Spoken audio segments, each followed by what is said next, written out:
Hello. It's time to understand the very essence of hacking in computer systems. Let's begin now.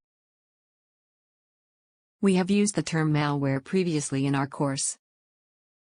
As explained before, malware is a piece of computer code. The subtext mal refers to malicious. This piece of code's behavior highlights its malicious nature. A malware can be used to disrupt normal working of a computer system, gather sensitive information from a disk/drive, display unwanted ads, access illegally private computer systems.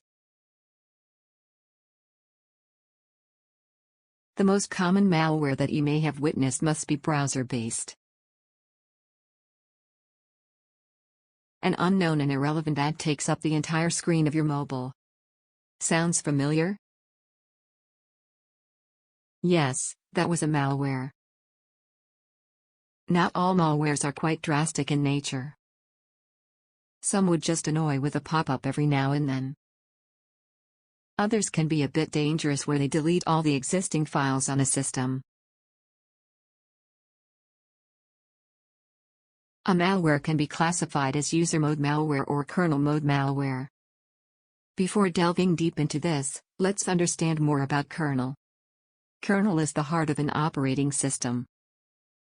You will hear this line in every operating system OS lecture.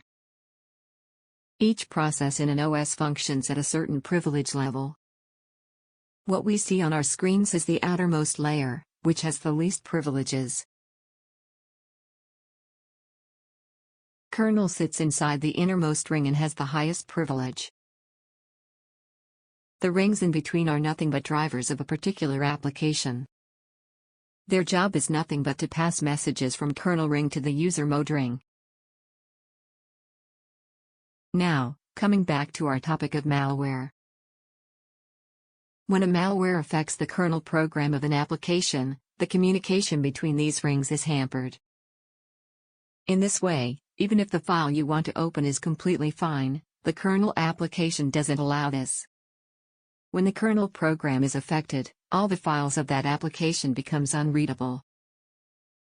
Alternatively, when a malware affects the user level of an application, the communication is broken only for that particular infected file. This way, you can create a new file or work on some other non-infected files. Hitting the kernel program of an application is tougher and more devastating one. There are various categories of malware. The difference is in their behavior and appearance to the victim. Let's have a quick look at these types.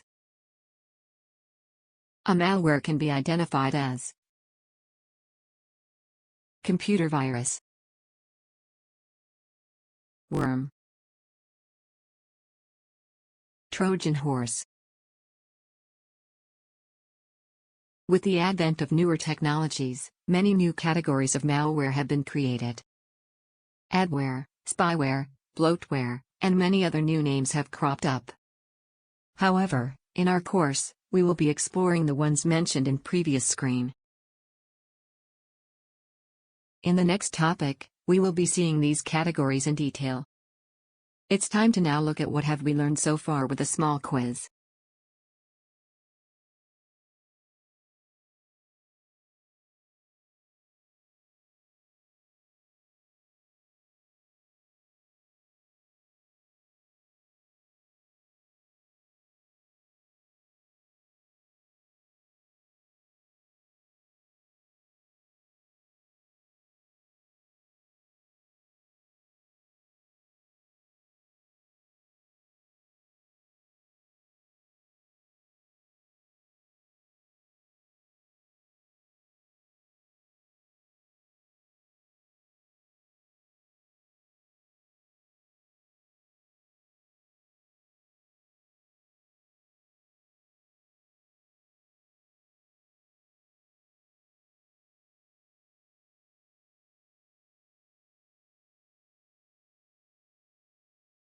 This completes our topic on a brief introduction to malwares. That is all.